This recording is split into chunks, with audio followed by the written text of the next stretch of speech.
Ես ողջունում եմ մեր բոլոր ռադիոլսողներին ու ռադիոդիտողներին։ Դուք լսում կամ դիտում եք Գործարար ալիքը, իսկ եթերում Խաղի կանոնները հաղորդումն է։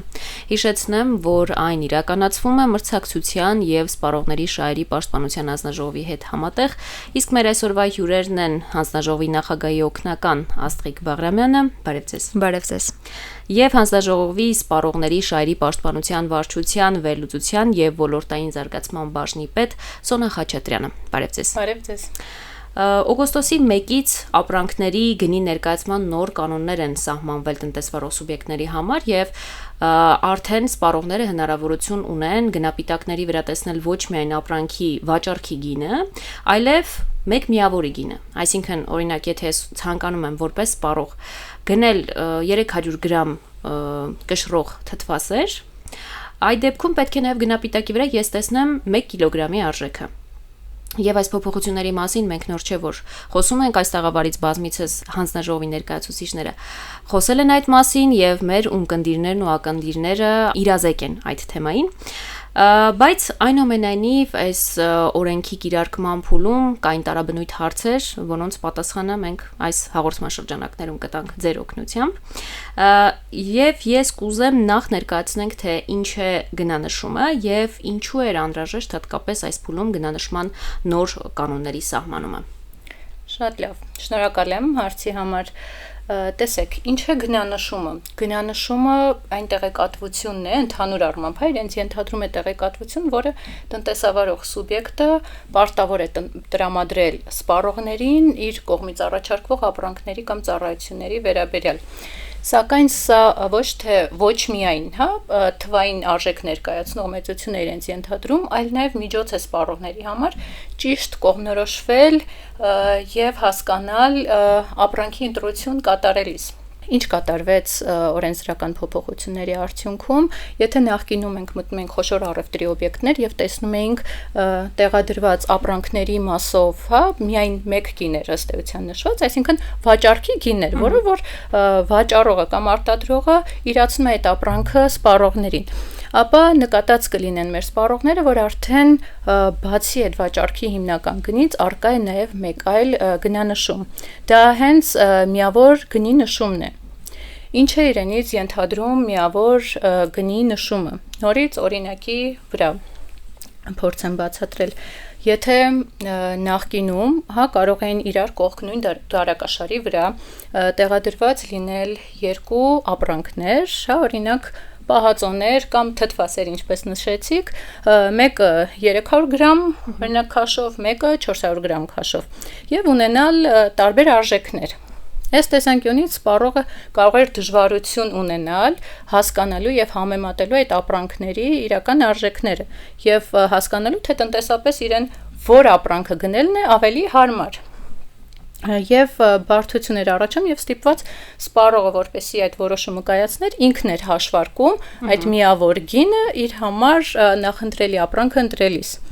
Հիմա այդ պարտականությունը արդեն սահմանվել է տնտեսավարող սուբյեկտների համար եւ նրանք են պարտավոր սպառողներին այդ տեղեկատվությունը ներկայացնել։ Ընդ որում, ինչպես նշեցի, նշված փոփոխությունը ձևական չէ,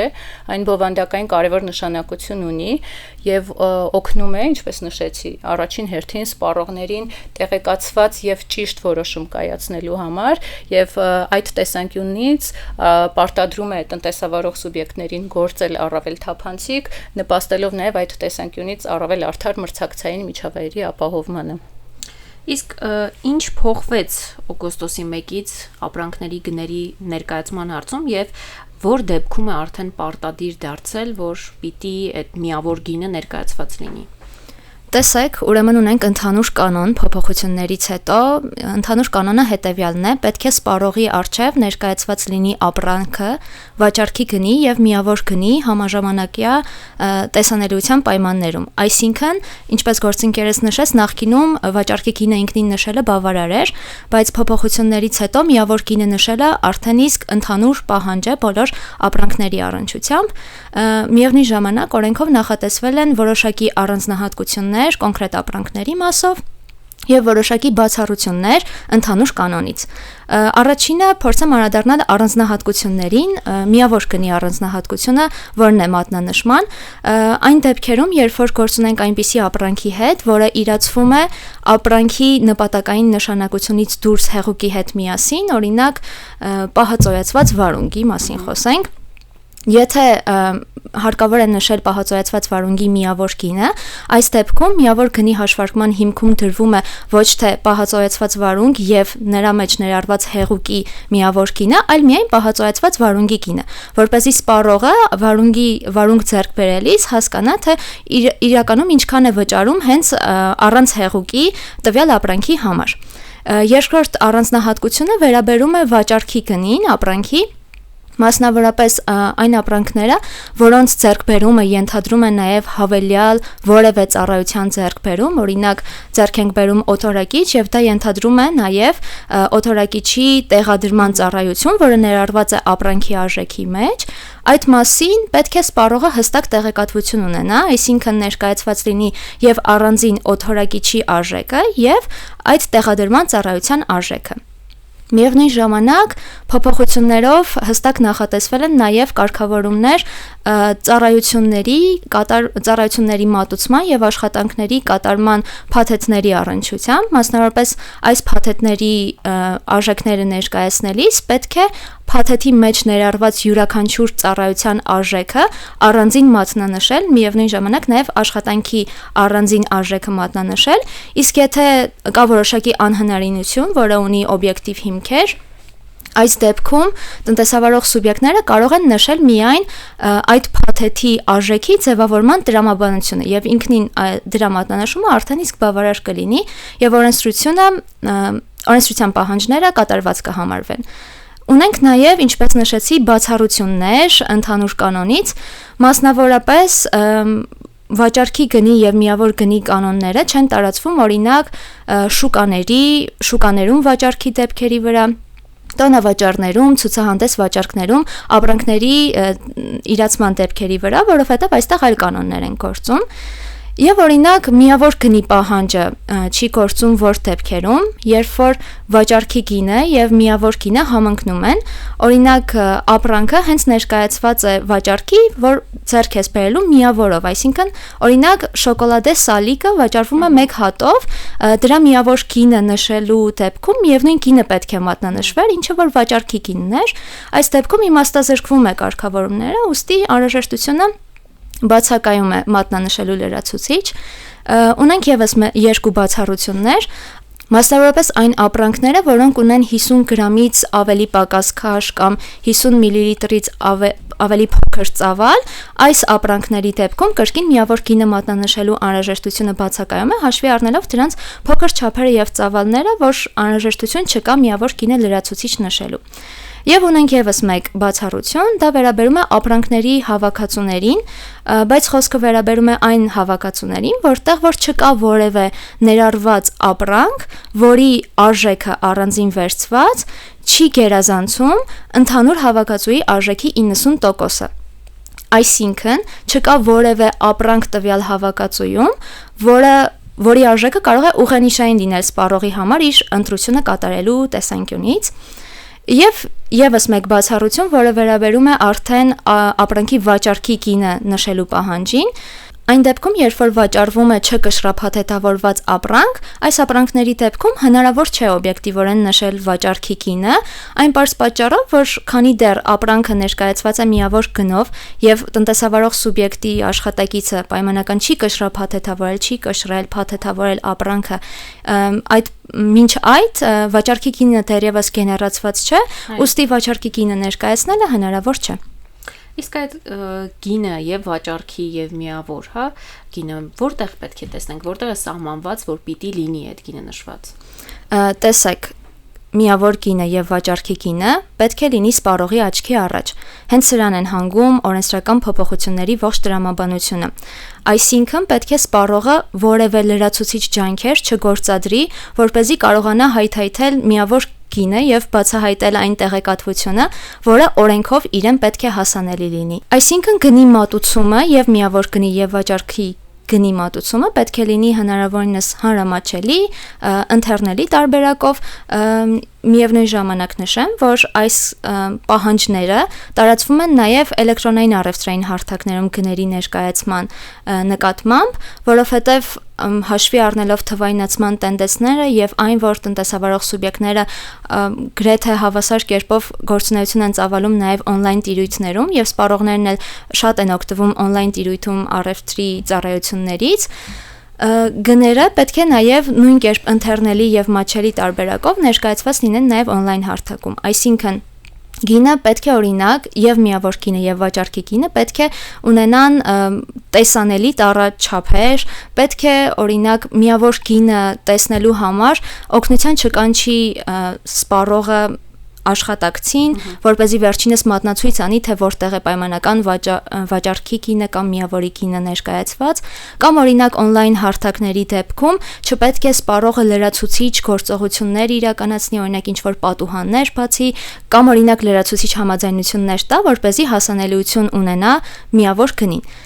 Նշեմ, որ միավոր գնի այս կարգավորումներին, գնի ներկայացման կանոններին չպետք է վերաբերվել սոսկ որպես տեխնիկական օրենքի պահանջների, այլ պետք է մտքում ունենալ այն հանգամանքը, որ սա առաջին հերթին գործարար մշակույթի ցուցիչ է եւ հավաստիքն է այն բանի, որ տնտեսավարող սուբյեկտները թափանցիկ են սպառողների նկատմամբ եւ ամեն կերպ փորձում են իրենց քաղաքականությունը այնպես մշակել, որ սպառողները կատարեն գիտակցված եւ իրենց շահերից բխող ընտրություն։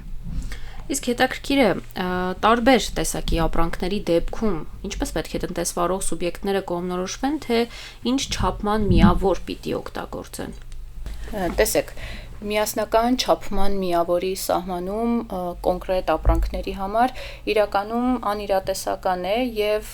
անիրագործելի ըստ էության, քանի որ հնարավոր չէ կանխատեսել շուկայում առկա բոլոր ապրանքների առկայությունը եւ դրանց մասով սահմանել ինչ որ կանոններ կոնկրետ այս մասով գնանշման պահանջները ապահովելու։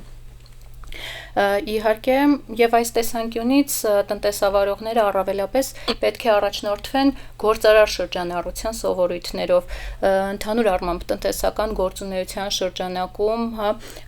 նշված ապրանքների վերաբերյալ տեղեկատվությունը սպառողին ներկայացնելու ընդհանուր կանոններով, առանձնահատկություններով։ Իհարկե պահպանելով այն հիմնական սկզբունքները, որոնց մասին ես եւ գործընկերս խոսեցինք, այսինքն չափանիշը պետք է լինի օբյեկտիվ, պետք է միասնական լինի եւ պետք է այնպես ապահովվի, որ սպառողը ճիշտ կարողանա երկու ապրանքները նույն սկզբունքով համեմատել։ Օրինակ, չի կարող տեղադրված լինել երկու նույնաբնույթ ապրանք, սակայն դրանց միավոր գները նշված լինել օրինակ տարբեր չափման միավորներով։ Ասենք երկու նույն պահածոից է տեղադրված, մի դեպքում կիլոգրամով է հաշվարկված միավոր գինը, մյուս դեպքում լիտրով։ Սա իրականում անթույլատրելի է։ Ընդ որում նշեմ, որ տնտեսավարող սուբյեկտների համար այս տեսանկյունից ուղղորդող կարող է լինել հանձնաժողովի կողմից մշակված ուղեցույցը, որը վերաբերում է շուկայում տարածված մի շարք ապրանքների վերաբերյալ գնանշման կանոնների մասով որոշակի օրինակներ ներկայացնելուն։ Եվ տնտեսավարող սուբյեկտները կարող են առաջնորդվել նաև այդ ուղեցույցով, որը կարող է ըստ էության ուղենիշային լինել իրենց համար։ Այս ուղեցույցը հասանելի է հանձնաժողովի պաշտոնական կայքեջում, ընդ որում այս ուղեցույցը նաև ուղարկվել է մի շարք տնտեսավարող սուբյեկտներին ծանոթացման համար։ Մի քանի օրինակներ պարզապես մեջ բերեմ այս տեսանկյունից, ինչպես նշեցինք, պարտադիր է, միավոր գնի նշումը ցանկացած դեպքում ապրանքները վաճառքի ցուցադրելիս, որոշակի չափման միավորով վաճառքի ցուցադրելիս սպառողներին ներկայացնելու համար։ Ընդ որում ոլորտային որևէ սահմանափակում օրենսդրությամբ նախատեսված չէ, այսինքն կիրառելի ինչպես պարենային ապրանքների նկատմամբ, այնպես էլ ոչ պարենային ապրանքների նկատմամբ, դեղատնային գործունեության նկատմամբ, շինարարության, շինանյութի իրացման ոլորտում եւ այլն։ Ինչ վերաբերում է հանրային սննդի օբյեկտներին, թեև օրենսդրությամբ ուղղակիորեն նախատեսված է, այնուամենայնիվ նշեմ եւս մեկ անգամ, որ այս ոլորտում ոլորտը իրենից ենթադրում է ծառայությունների մատուցում եւ հաշվի առնելով այն հանգամանքը, որ այս ոլորտը ենթադրում է ծառայությունների մատուցում, այսինքն այստեղ ոչ թե ուղղակիորեն խոհարարական արտադրատեսակ է իրացվում սպառողին, այլ ինքը ենթադրում է հանգստի եւ այդ խոհարարական արտադրատեսակների իրացման ինչ-որ համակցված ծառայություն, այս դեպքում պարտադիր չէ միավոր կին նշելու պահանջը։ Իհարկե, խոսքը այստեղ չի վերաբերում այն դեպքերին, երբ նույն հանրային սննդի օբյեկտներում, օրինակ ռեստորաններում բոլորս էլ նկատած կլինենք, կարող են լինել առանձնացված հատվածներ, որտեղ որ հենց ինքնին ուղղակիորեն վաճառքի են ցուցադրված ապրանքներ։ Այդ դեպքում արդեն նշված բացառությունը չի գործում եւ պետք է միավոր գները պարտադիր կերպով նշվեն։ Ընդ որում պետք է պարտադիր կերպով միավոր գները նշվեն նաև այն դեպքում, երբ նույն հանրային սննդի օբյեկտը առցանց հարթակով է իրացնում իր խոհարարական արտադրատեսակներ, էլի նույն սկզբունքով պահպանելով համ միավոր գները նշելու պահանջ։ Ընդ որում նշեմ, որ օրենսդրի կողմից արդեն իսկ նշված են որոշ չափման միավորներ, որոնցով որ տնտեսավարող սուբյեկտները պետք է առաջնորդվեն ապրանքները վաճառքի ցուցադրելիս եւ ակնհայտ է, օրինակ, եթե հեղուկ է իրացվում, ապա լիտրով կամ միլիլիտրով պետք է նշվի արժեքը, եթե ինչ-որ քաշով է ապրանքը իրացվում, ապա գրամի, կիլոգրամի արժեք պետք է նշվի կամ մակերեսով, օրինակ, չափվողի դեպքում քառակուսի մետր եւ այլն։ Այստեղ էական է այն սկզբունքի պահպանումը, այն միասնական սկզբունքի պահպանումը, որ տնտեսավարող սուբյեկտը միավոր գները ներկայացնի առաջնորդվելով սպառողի տեղեկացված լինելու իրավունքը առավելագույնս երաշխավորելու սկզբունքով։ Իսկ եթե հիմա լինեն տնտեսվարող սուբյեկտներ, ովքեր չեն նշում, չեն այս պահանջները կատարում, հանձնաժողովի կողմից սահմանված, այդ դեպքում համարվում է դա օրենսդրության խախտում։ Ինչպես նշեցինք, գնի ներկայացման կանոնները ունեն օրենսդրական ամրագրում, ուստի այս կանոնների չպահպանումը ինքնին հանգեցնում է օրենքի խախտման։ Նշեմ, որ տնտեսական մրցակցության եւ սպառողների շահերի պաշտպանության մասին օրենքում առանձնացված են սպառողների շահերի դեմ ուղղված իրավախախտումներ, ու ի թիվս այլնի, որպես իրավախախտման տեսակ նախատեսված է սպառողների շահերը խախտող գործելակերպը։ Տնտեսավարող սուբյեկտի ցանկացած վարքագիծ, գործողություն կամ անգործություն, որը խախտում է կամ կարող է խախտել սպառողների, անորոշ շրջանակով անձանց սպառողների կամ սպառողների խմբերի շահերը, կամ եթե խախտում է նորմատիվ իրավական ակտերի կարգավորումները, գործարար շրջանառության սովորույթները, կամ սպառողների եւ բիզնեսի միջև արդարության, բարեխղճության եւ ազնվության սկզբունքները, այս դեպքում գործ ունենք սպառողների շահերը խախտող գործելակերպ իրավախախտման հետ։ Նշեմ, որ այս իրավախախտումը եւս ունի իր առանձին դրսևորումները եւ ի թիվս այլնի առանձնահատուկ շեշտադրված է գնի ներկայացման կանոնների չպահպանումը։ Այսինքն այն դեպքում, երբ տնտեսավարող սուբյեկտները չեն պահպանում գնի ներկայացման կանոնները, սա առանձին սպառողների շահերի դեմ ուղղված իրավախախտման տեսակ է։ Իսկ այդ դեպքում պատասխանատվության ինչ միջոց է կիրառվում, եթե հայտնաբերվում է իրավախախտումը։ Տեսեք, մինչև պատասխանատվության հարցին անդրադառնալը կուզենայի պարզաբանել, թե ինչ գործիքակազմ եւ գործողությունների ինչ շրջանակ է վերապահված հանձնաժողովին, այն դեպքերում, երբ վերջինս հանդիպում է գնի ներկայացման կանոնների խախտման։ Մասնավորապես հանձնաժողովը այս կամ այն տարբերակով իրազեկ դառնալով իրավախախտման առկայության մասին ծանուցում է տնտեսավարող սուբյեկտին իրավախախտման առերևույթ առկայության մասին, նշում է, թե որոնք են այն գործողությունները, որոնք վերջինս պետք է ձեռնարկի օրենքի խախտումը շտկելու համար, նշում է, որոնք են այն հետևանքները, որոնք վրա են հասնում գործողությունները կատարելու կամ չկատարելու դեպքում, եւ սրանից հետո տնտեսավարող սուբյեկտը ունենում է 2 շաբաթ ժամանակ վերացնելու օրենքի շտկումը, տեղեկացնելու հանձնաժողովին օրենքի շտկման մասին։ Նշեմ, որ եթե առաջին անգամ է այս գնի ներկայացման կանոնների խախտումը արձանագրվել տնտեսավարող սուբյեկտի մոտ, այս գործողությունների կատարումը ինքնին բավարար է, իսկ եթե երկրորդ կամ երրորդ կամ ավելի անգամներ է արդեն կատարվել, այս դեպքում տնտեսավարող սուբյեկտը նաև պետք է կատարի 50,000 դրամի չափով վճարում։ Նշեմ, որ այն դեպքում, երբ տնտեսավարող սուբյեկտը կատարում է այս բոլոր գործողությունները, 2 շաբաթ անց այն ծանուցումը, որը հանձնաժողովի կողմից ուղարկվել էր տնտեսավարող սուբյեկտին, արդեն ստանում է օրինական ուժի մեջ մտած վարչական ակտի ուժ եւ տնտեսավարող սուբյեկտը այլևս հնարավորություն չի ունենում հերքելու իր կողմից խախտումը կատարելու փաստը։ Միևնույն ժամանակ, եթե ամեն դեպքում տնտեսավարող սուբյեկտը չանցալով հանձնաժողովի ծանոթման մեջ ներկայացված գործողությունները կատարելու հորդորին չի կատարում այդ ամենը եւ փաստորեն չի ընդունում իրավախախտման կատարման փաստը, հանձնաժողովը հնարավորություն է ունենում հարուցելու իրավախախտման վերաբերյալ վարույթ եւ գործի դնելու իր բոլոր այն գործիքակազմերը, որոնք որ վերջինս ունի սպառողների շահերի դեմ ուղղված իրավախախտումների քննարկման դեպքում։ Միևնույն ժամանակ, անդրադառնալով ձեր բուն հարցին, նշեմ, որ սպառողների շահերը խախտող գործելակերպի համար օրենքով նախատեսված է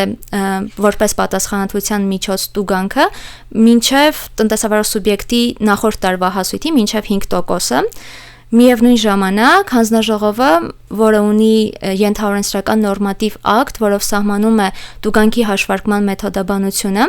այդ մեթոդաբանությամբ հստակ սահմանված է գնի ներկայացման կանոնների խախտման դեպքում տուգանքի նշանակման բազային չափը,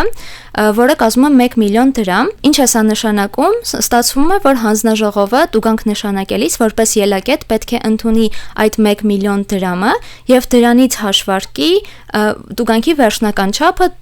1 միլիոնին գումարելով կամ դրանից հանելով մեղմացնող եւ ծանրացնող հանգամանքների համար նախատեսված տոկոսները։ Իսկ այս օրենսդրական փոփոխություններից հետո իրավախախտումներ այս առումով հայտնաբերվել են։ Նախ կցանկանայի նշել, որ այս կարգավորումները ներկապահին գործում են միայն խոշոր տնտեսավարող սուբյեկտների նկատմամբ, այսինքն այն տնտեսավարող սուբյեկտների, որոնց նախորդ տարվա հասույթը գերազանցում է 115 միլիոն դրամը, նոր կանոնները եւ նոր կարգավորումները մնացած բոլոր տնտեսավարող սուբյեկտների մասով ուժի մեջ կմտնեն 2026 թվականի հունվարի 1-ից։ Անդրադառնալով բուն խախտումների արձանագրմանը, նշեմ, որ հանձնաժողովը կարևորում է ոչ թե պատժի նշանակումը, պատասխանատվության կիրառումը, այլ առաջին հերթին կարևորում է իրավախախտումների կանխարգելումը։ Եվ հենց այդ նպատակով նախքան գնանշման այս նոր կանոնների ուժի մեջ մտնելը եւ ուժի մեջ մտնելուց հետո այդ սկզբնական փուլում ծանուցման իրազեկման մի շարք միջոցառումներ են կազմակերպվել հանձնաժողովի կողմից, որի շրջանակում ներկայացվել են այս նոր կանոններն են ներկայացվել եւ հնարավորություն է տրվել եւ ժամանակ է տրվել տնտեսավարող սուբյեկտներին իրենց վարքագիծը համապատասխանեցնելու արդեն իսկ այս կանոններին։ Այնուամենայնիվ նշեմ, որ հանձնաժողովի կողմից վերահսկողական միջոցառումներ իրականացնելու շրջանակում արձանագրվել են որոշակի խախտումներ գնանշման կանոնների հետ կապված։ Դրանք հիմնականում վերաբերել են օրինակ միավոր գինը առհասարակ չնշելուն, միավոր գինը անընթեռնելի լինելուն կամ օրինակ տարբեր նույնաբնույթ ապրանքների դեպքում տարբեր չափման միավորներ նշելուն կամ էլ օրինակ ակցիայի շրջանակում, արդեն իսկ իջեցված գնով ապրանքի դեպքում միավոր գինը չնշելուն եւ այլն։ Այս տնտեսավարող սուբյեկտներին հանձնաժողովը ուղարկել է ծանուցումներ նշված առերևույթ խախտումները վերացնելու նպատակով եւ հարկ կհամարեի ընդգծել, որ իրականում տնտեսավարող սուբյեկտների մեծ մասը կամ ամբողջությամբ վերացրել են առերևույթ խախտումները կամ պատրաստակամություն են հայտնել կարճ ժամանակում դրանք վերացնելու։ Այնուամենայնիվ եղել են դեպքեր, որ խախտումները շարունակվել են եւ հանձնաժողովի կողմից արդեն իսկ ուղարկվել են երկրորդ անգամ, հաջորդ ծանուցումները 50,000 դրամ վճարելու պահանջի մասով եւ այո, տնտեսավարող սուբյեկտների կողմից